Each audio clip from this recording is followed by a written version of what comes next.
Hello and welcome to Euro Football Daily, where today we're looking at 10 terrible people who adored the beautiful game. Benito Mussolini. Football has always been central to Italian culture, and fascist ruler Benito Mussolini decided to make the game work for him. Mussolini pushed Italian nationalism, claiming that the country of the Romans and the Renaissance was superior to all others, and he custom-built 7 stadiums in the early 30s, with the goal of hosting the 1934 World Cup. The tournament was awarded to Italy, and Mussolini set about giving the home team the best chance at victory. Raimundo Orsi, Enrique Guaita and Luis Monti, a beaten finalist in 1930 with Argentina, were all given citizenship so they could play for the Azzurri, and Il Duce wined and dined referees before the quarter-final against Spain and the semi against Austria. Moves which attracted controversy after 3 Spanish players were kicked off the field and Italy bagged a dodgy winner against the Wunder team. Italy beat Czechoslovakia 2-1 in the final and added Olympic gold in Berlin in 1936, before defending their World Cup in France 2 years after that. Mussolini had succeeded in making his country a football superpower, though Italy wouldn't be world champions for a 3rd time until 1982, 37 years after the leader's death. Osama bin Laden. Arsenal are often said to lack height and leaders on the pitch, so perhaps they could have done with handing a contract to 6'5" ultra Osama bin Laden, who was apparently a season ticket holder at Highbury. The Saudi extremist lived in London during the 90s and reportedly became a gooner during the club's triumphant European Cup Winners' Cup campaign in 1994. According to childhood friends, bin Laden had played up front as a youngster and, after falling in love with Arsenal under George Graham, bought his son Abdullah an Ian Wright replica shirt. When news of the Al-Qaeda boss's allegiance reached the club, a spokesperson said clearly he wouldn't be welcome at Highbury in the future. Osama went on to use football matches as a way of building team spirit and cooperation among Al-Qaeda operatives. Sadly, it's never been determined whether he was Wenger in or Wenger out. Muammar Gaddafi. There were many strange things about Muammar Gaddafi's 4-decade-long reign in Libya, but one of them only appeared after his death. In the villa where the tyrant spent the final weeks of his life, journalists found a Liverpool mug, prompting speculation that Gaddafi was a closet Red, and it wasn't his first link with the Anfield outfit. Gaddafi's son al-Sadi had played himself, with his father changing the rules of domestic football so that no name other than al-Sadi's could be announced, and making him captain of Libya.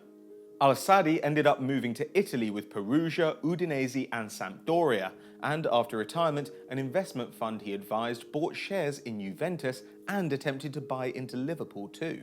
However, the Anfield faithful may be disappointed to learn that Gaddafi's first love was Everton. After the Toffees visited Libya in the 1970s, the ruler was so impressed that he changed the national team's kit to blue and gave every Everton player a handmade rug. Henry Kissinger. US Secretary of State under Richard Nixon, Henry Kissinger was one of the most powerful men of the 20th century. Committed only to protecting American interests, Kissinger interfered in dozens of other nations, from supporting a military coup in Chile to pursuing a bombing campaign which killed 50,000 civilians in Cambodia to ignoring oppression in Bangladesh, which created 10 million Bengali refugees. Born in Germany, Kissinger was a keen footballer as a child and was in the academy of Greuther Fürth, who back then were among the country's most successful clubs, with 3 national titles. Kissinger's father was keen for him to be an academic and sent him to see opera, but the youngster would sneak into Fürth matches instead and has now followed the club for nearly a century, even from the White House, where he would call the German embassy for the results. Kissinger helped bring the World Cup to the USA in 1994, and his lifetime of public service saw him return to the game in 2011, when Sepp Blatter, a longtime friend of the politician, asked him to consult with FIFA on how the organisation could root out corruption and rebuild its reputation. Guess how that one turned out. Jorge Videla. Jorge Videla was a general in the Argentine army who became president of the South American nation in a violent takeover in 1976. Like his predecessors, Videla sheltered Nazi war criminals who had fled to Argentina after the Second World War, and became known for forced disappearances, when enemies of the state were drugged and thrown out of planes over the ocean to drown.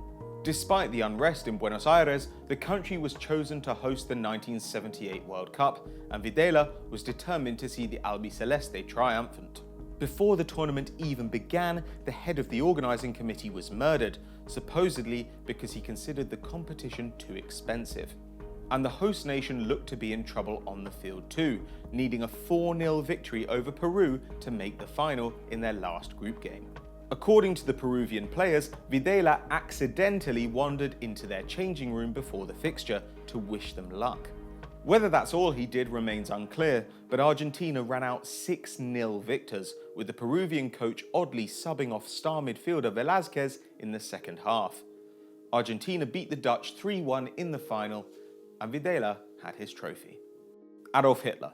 Despite his Air Force bombing Old Trafford in the Second World War, Adolf Hitler was apparently a football fan. The Führer could have followed an Austrian side, with his birth country one of the world's best in the 1930s, or he could have supported a Munich team, but instead he supposedly cheered for Gelsenkirchen outfit Schalke. Of the 12 league seasons played under the Third Reich, Schalke won 6, meaning that in addition to all his other faults, Hitler was a glory hunter. The Königsblauen won 162 of their 189 games during Nazi rule, and even went unbeaten for 4 years between 1935 and 1939. They became a symbol of Germany's growing power and were regularly used in Nazi propaganda, with Hitler's right-hand man Goebbels declaring, "Winning a match is of more importance to the people than the capture of a town in the east."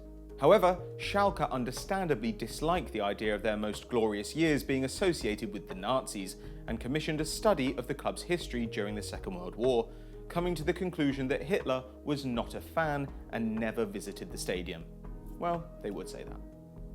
Fidel Castro. Former Cuban leader Fidel Castro was famously a big fan of baseball, but thanks to his friendship with Diego Maradona, he made a major contribution to football too. Castro, who used labor camps and censorship to maintain control for 50 years, invited El Diego to the island after the 1986 World Cup, and the two remained in contact until Castro's death in 2016. After Maradona retired in 1997, his years of drug abuse caught up to him, and he was hospitalized. Castro, who had invested heavily in Cuba's medical schools, saw an opportunity to help his friend and publicize Cuba's achievements, and offered the icon free care at one of the country's best clinics.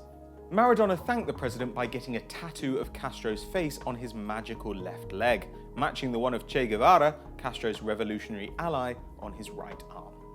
Che Guevara.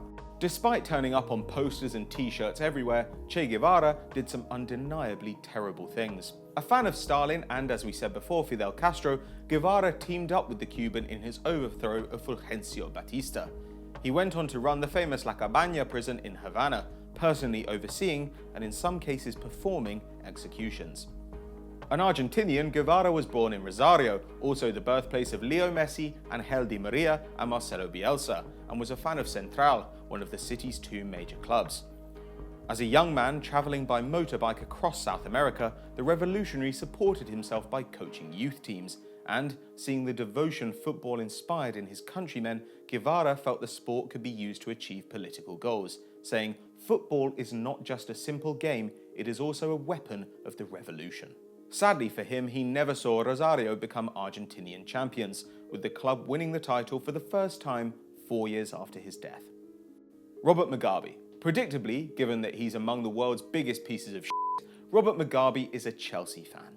Since Zimbabwe became independent from Britain in 1980, Mugabe has ruled the nation and has overseen genocide, oppression and economic collapse so severe that a loaf of bread at one point cost 10 billion Zimbabwean dollars. Mugabe supported the career of striker Benjani Umwaruwari, who played for Manchester City and Portsmouth, but his main allegiances were to Chelsea and Barcelona. Hosting a charity testimonial for Benjani in 2012, the dictator told press, "When I watch football, I do not want anyone to disturb me. Even my wife knows where to sit, because while they're scoring in the field, I will also be scoring at home, kicking everything in front of me."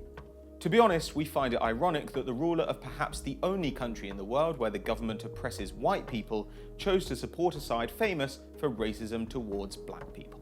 Classic maverick behaviour from Mugabe, who now, finally, looks to have lost his grip on Zimbabwe. Idi Amin. Ugandan dictator Idi Amin ruled the Central African nation between 1971 and 1979. An authoritarian who survived 8 assassination attempts, Amin encouraged ethnic conflict and was ultimately responsible for the deaths of 500,000 Ugandans. Before he went into politics, Amin, who called himself Big Daddy as well as President for Life, was in the British Army, where he became a fan of non-league London side Hayes, thanks to the enthusiasm of a fellow soldier. And when he became his country's leader, he realised he could use the Ugandan national team to promote patriotism. Amin would arrive at training sessions, hand out rolls of US dollars and give his thoughts on tactics, while the players were allowed use of his private jet. It worked, sort of. Uganda qualified for 3 successive Africa Cups of Nations, and in 1978 they reached the final where they lost to Ghana. Amin was deposed in 1979 and the country didn't make it back to the AFCON for another 38 years. So those were 10 evil men who loved football, but who did we miss out and who would you have included? Let us know in the comments below. If you enjoyed this video, don't forget to check out FDFC, our brand new channel where we've got some great matches coming up. And as ever, make sure to like and subscribe.